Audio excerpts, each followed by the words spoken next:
एहसास कर रहे होंगे कि आज प्रधानमंत्री जी का चुनावी दौरा था और हम लोगों का भी आज 5-6 कार्यक्रम था, उसलिए आज शाम देर हो गई। लेकिन हमको लगा कि आज आप लोगों को बुला करके कुछ बिंदुओं पर जो कि प्रधानमंत्री जी ने रखने का काम किया है उस पे हम लोग जो है गौर करें। जो कुछ उम्मीदें जो बिहार की थी, जो बातें देश के प्रधानमंत्री जी से बिहार के नौजवान, गरीब, मजदूर, किसान सुनना चाह रहे थे, उस पे हम आप लोगों का थोड़ा नज़र गौर आप लोगों का कराएंगे।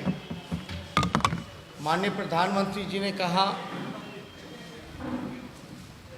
कि कुछ लोगों के लिए माहौल जो है बनाया जा रहा है, यानी साफ तौर पे ये इशारा मेरे लिए था। हम तो एक अदना सा ठेठ बिहारी हैं जो कि बिहारियों के लिए आवाज़ उठा रहे हैं, रोज़गार की बात कर रहे हैं, किसानों की बात कर रहे हैं, मज़दूरों की सम्मान की बात कर रहे हैं। आप देखिएगा, अगर युवाओं की जो आकांक्षाएं हैं, जो उम्मीदें हैं, अगर हम उससे कदम ताल मिलाकर के चल रहे हैं और दूसरी तरफ 70 वर्षीय नीतीश कुमार जी हैं, मोदी जी हैं, जहां फासला लगभग 2 पीढ़ी का है, लगभग 2 पीढ़ी का है। अगर वो बिहार के नौजवान युवाओं की उम्मीदें, अपेक्षाओं दरकिनार करते हैं, भांप नहीं पाते हैं, तो इसमें गलती किसकी है? साफ तौर पर अगर आप देखें तो 2 पीढ़ी का अंतर है। मेरे पिता और मेरे में भी उम्र का बड़ा फासला है। कई बार होता है कि उनकी जो राय हो, मेरी जो राय हो सकती है अलग हो, लेकिन हमारे लिए तो बिहार का जो राय है वही सर्वप्रिय है। तो अगर हम नौजवानों की, किसानों की, मजदूरों की, बिहारियों के हित की बात कर रहे हैं, कारखाने की बात कर रहे हैं, और वो इस चीज़ को एहसास नहीं कर पा रहे जो लगभग 2 पीढ़ियों का फासला है 70 वर्षीय नीतीश कुमार जी और मोदी जी में, तो इसमें गलती किसकी है? इस दौर में भी नीतीश कुमार जी इन युवाओं को ब्लैक एंड वाइट टीवी दिखाना चाहते हैं, ब्लैक एंड वाइट टीवी दिखाना चाहते हैं, और हम 24 इंच और आर्टिफिशियल इंटेलिजेंस के दौर में ले जाना चाहते हैं। 24 इंच टीवी और आर्टिफिशियल इंटेलिजेंस के दौर में ले जाना चाहते हैं। अब आप देखिएगा, आदरणीय प्रधानमंत्री जी, आपकी सरकार बिहार में लगभग 15 वर्षों से है, सत्ता में है। लगातार Sushil Modi ji deputy chief minister Bihar के रहे हैं। अब वो बात कर रहे हैं फैक्ट्री की, नौकरी की, उद्योग की, कारखानों की। हम तो चाहेंगे कि नीतीश कुमार जी से ज़रा मोदी जी पूछे कि भाई ये 15 साल बाद नींद क्यों खुला है? 15 साल से तो आप सरकार में हो, नीतीश कुमार जी बिहार के मुख्यमंत्री हैं, और आज आप बात कर रहे हैं उद्योग की, कारखाने की, नौकरी की। तो ज़रा मोदी जी नीतीश कुमार जी से पूछ के बताएं कि 15 साल बाद उनका नींद क्यों खुला। अब एक एक करके हम कुछ सवाल जो है आप लोगों के सामने रखेंगे। मोदी जी 2015 में नीतीश जी के 35 घोटाले का एक भाषण के दौरान लिस्ट जारी किया था, बकायदा खुद पढ़ा भी था। 2015 के चुनाव में लगभग 35 नीतीश जी के घोटाले मोदी जी ने एक चुनावी जनसभा किया था। अब हम मोदी जी को बताना चाहेंगे 35 के अलावा 25 और जुड़ गए हैं। 35 के अलावा और जुड़ गए, यानी कुल घोटाले जो सरकार खुद मानती है कि घोटाले हुए हैं, उसका आंकड़ा लगभग, क्योंकि बिहार की जनता सुनना चाहती थी। नीति आयोग के अध्यक्ष होते हैं प्रधानमंत्री, लेकिन प्रधानमंत्री जी को ये बताना चाहिए था कि नीति आयोग के सारे सूचकांक में, चाहे शिक्षा, स्वास्थ्य, हर जगह बिहार सबसे फिसड्डी राज्य क्यों है। बिहार की जनता ये सुनना चाहती थी, क्योंकि प्रधानमंत्री अध्यक्ष होता है नीति आयोग का, तो बिहार सबसे फिसड्डी राज्य इस देश में क्यों है, इस पे उन्होंने क्यों नहीं बोला कुछ। आयुष्मान भारत योजना के तहत बिहार पिछले वित्तीय वर्ष में बिहार को 1 रुपया भी आवंटन नहीं किया गया। जिस योजना के बारे में ढिढोरा पीटा जाता है देश भर में, आयुष्मान भारत योजना, पिछले वित्तीय वर्ष 1 पैसा बिहार को क्यों नहीं दिया, ये भी बिहार के लोग सुनना चाहते थे। और हाँ, विशेष राज्य के दर्जे के बारे में कब तक बिहार को विशेष राज्य के दर्जे से वंचित प्रधानमंत्री रखेंगे, इसमें भी कोई चर्चा नहीं की गई। लेकिन बिहार के लोगों को बड़ी उम्मीदें थी, बिहार को प्रधानमंत्री जी आ रहे हैं तो विशेष राज्य के दर्जे के बारे में ज़रूर कुछ कहें। आप देखिएगा बीजेपी के लोग क्या कह रहे हैं, अभी 19 लाख रोजगार की बात कर रहे हैं। 19 लाख रोजगार पैदा करने के बारे में बात कर रहे हैं। देखिए, हम जो है नौकरी देना चाह रहे हैं, सरकारी नौकरी 10 लाख, प्राइवेट जॉब, जब इंडस्ट्री आएगी, फूड प्रोसेसिंग यूनिट्स लगेंगे, कारखाने लगेंगे, कृषि के क्षेत्र में जब होगा तो उसका वो अलग है आंकड़े। हमने केवल यही बोला है कि 10 लाख सरकारी नौकरियां, हम तो समय बता रहे हैं। पहला कैबिनेट में पहला कलम से 10 लाख सरकारी नौकरी, ये जो 19 लाख का जो वादा कर रहे हैं, ये करेंगे रोजगार का। ये रोजगार सरकारी नौकरी नहीं, अफसर बनाए जाएंगे। तो 15 साल में कौन सा इन्होंने अफसर बनाए रोजगार की? कौन सा अफसर बनाया गया 15 साल में? ये उनको बताना चाहिए था। अब आप देखिएगा,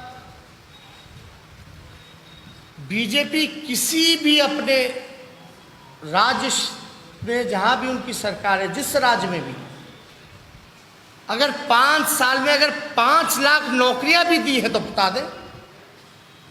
जितने बीजेपी रूलिंग स्टेट्स हैं, जहां जहां बीजेपी की सरकार है, जिन जिन राज्यों में, अगर उन राज्यों में भी अगर 5 सालों में अगर 5 लाख नौकरियां दी गई हैं, तो प्रधानमंत्री जी जरा हमको बताने का काम करें। या विगत 6 वर्षों से 6 लाख भी रोजगार अगर केंद्र की सरकार ने भी अफसर बनाए हैं, नौकरियां, सरकारी नौकरियां दी हैं, तो ज़रा बताएं। 2014 में लोगों को वादा किया गया था कि हर साल 2 करोड़ नौजवानों को रोजगार मिलेगा, तो अब तो 6 साल हो गया, 14 से 20, कम से कम 6 लाख भी अगर रोजगार की। जब यूपीए की सरकार थी, 2004 से 2009 रही, तो उस समय यूपीए की सरकार ने 1,44,000 करोड़ का पैकेज दिया था। 1,44,000 करोड़ का पैकेज दिया था, जिसमें कि लाखों करोड़ों नौकरियां भी देश भर में दी गई थी। रेलवे में ही तकरीबन, जब रेल मंत्री लालू जी थे, तो लाखों लोगों को लालू जी ने रेलवे में रोजगार दिया।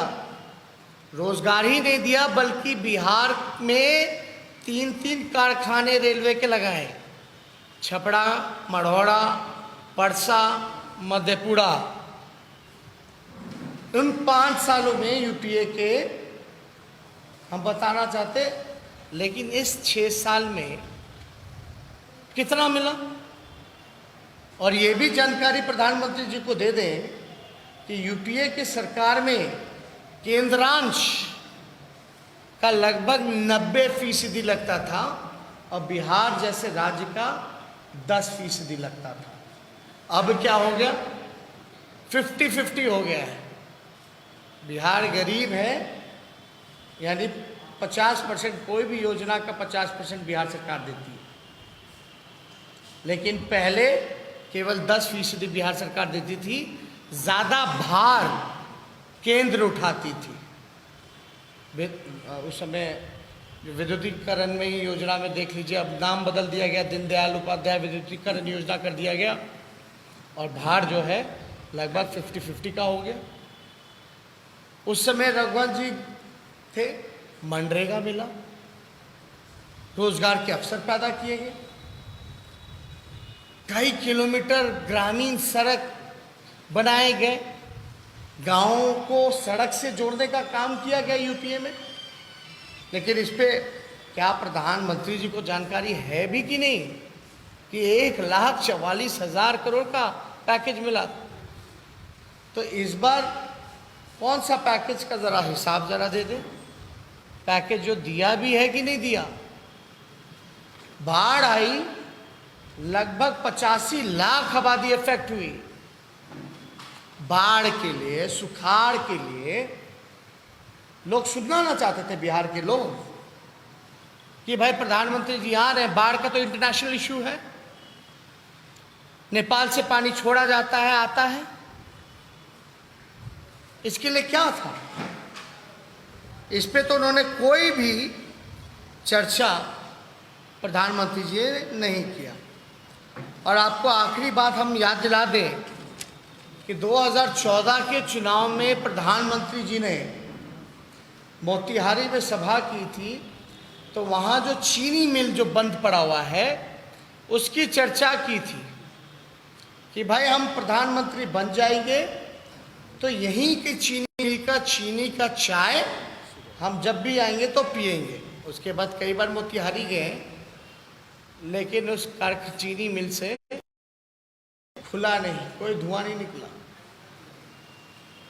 लेकिन हम वादा करते हैं कि अगर हमारी सरकार बनेगी, जितनी चीनी मिलें हैं, जूट मिले हैं, पेपर मिले हैं, जो बंद पड़े हैं अलग अलग प्रमंडलों में, अलग अलग कमिश्नरी में, उसको हम लोग चालू करवाएंगे, खोलवाने का काम करेंगे। लेकिन इन बिंदु पे हम लोगों को लगता है कि जवाब ज़रूर, उम्मीद है कि जवाब मिलना चाहिए। मुद्दे की बात होनी चाहिए, किसान की बात होनी चाहिए, नौजवान की बात होनी चाहिए, रोजगार शिक्षा की बात होनी चाहिए, अस्पतालों की बात होनी चाहिए, बदहाली की बात होनी चाहिए। किसान के लिए क्या है, नौजवान के लिए क्या है, मजदूर के लिए क्या है, पलायन रोकेंगे कैसे, गरीबी कैसे मिटाएंगे, भूखमरी को कैसे ख़त्म करेंगे, कारखाने कब लगवाएंगे। मेरे ख्याल से इन मुद्दों पे चर्चा करनी चाहिए। अगर प्रधानमंत्री जी को लगता है कि हवा बनाया जा रहा है मेरे लिए, तो हम तो जो लोगों की, बिहार की जो ज़रूरत है, जो उम्मीद है, जो आशा है नौजवानों की, अगर उन चीज़ों पे हम अपना, उन समस्याओं का हल हम बता रहे हैं, और जो इतनी 70 वर्ष जो पीढ़ियों का जो अंतर है, तो इसमें किसकी गलती है कि भाई इसका आभास नहीं हो रहा उन लोगों को कि भाई बिहार को क्या ज़रूरत है। जहाँ तक हमें लगता है कि चर्चा इन विषयों पे होनी चाहिए, काम समाधान इस पे होना चाहिए। बड़ी उम्मीद है कि प्रधानमंत्री जी नीतीश कुमार जी से पूछ के ज़रूर हम लोगों को सूचित करेंगे, बिहार के लोगों को, बिहार के नौजवानों को, कि अब कारखाने, नौकरी, फैक्ट्री की बात जो की जा रही है वो 15 साल पहले क्यों नहीं की गई। नींद से 15 साल बाद बिहार के मुख्यमंत्री क्यों जागे, ये हम उम्मीद करते हैं। अगर इनसे जुड़ा हुआ कोई सवाल है आप लोगों के पास तो पूछ सकते हैं। एक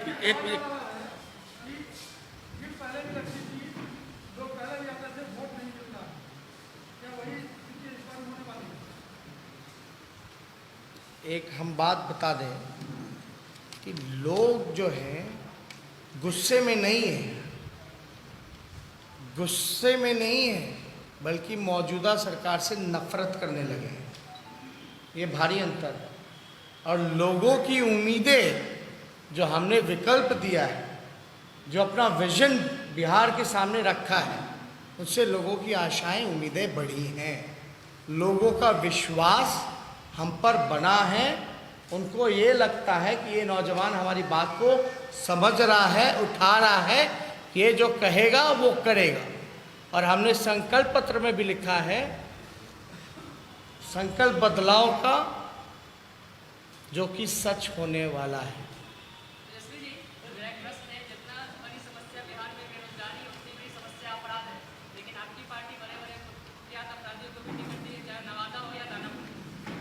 हाँ?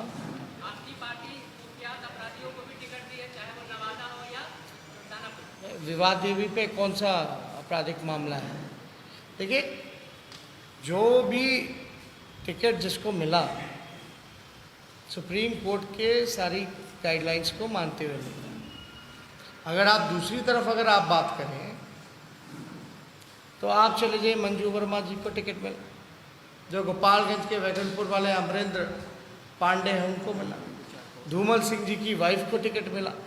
ऐसे कई नाम हैं। मेरे ख्याल से कई मामले न्यायालय में पेंडिंग हैं।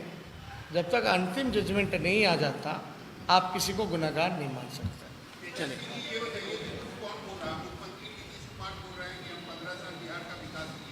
एक बात समझिए ना,